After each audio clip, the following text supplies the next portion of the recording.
আলহামদুলিল্লাহি কাফা ওয়াসসালাতু ওয়াসসালামু আলা সাইয়্যিদিল মুরসালিন ওয়া আলা আলিহি ওয়া আসহাবিহি আজমাইন।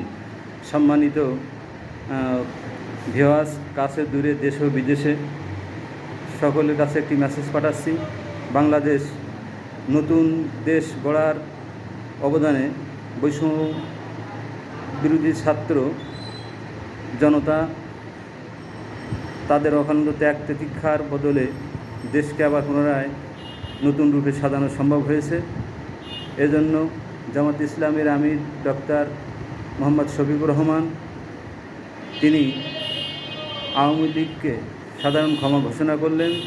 আওয়ামী লীগ যেমন তাদের আমলে নির্যাতন, জুলুম, হত্যাযজ্ঞ, গায়েবী মামলা, গুম করা, রিমান্ডে নেওয়া, এর ফলে টাকা পয়সা আত্মসাৎ করা, বিদেশে পাচার করা, বিভিন্ন অপরাধে ক্রাইম যে তারা করেছে, এভাবে যদি জামাত ইসলাম ক্ষমতা যায়, জামাত ইসলাম রাষ্ট্রীয়ভাবে ফায়দা হাসিলের জন্য তাদের মধ্যে একতরফা কোনো অন্যায় আওয়ামী লীগের পরে চাপিয়ে দেওয়া হবে না।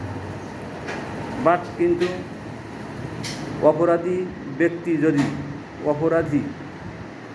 অপরাধ যারা করেছে, নির্যাতিত ব্যক্তি যদি আইনের আশ্রয় গ্রহণ করে, তাহলে আইন তাকে সেভাবে সোপর্দ করবে।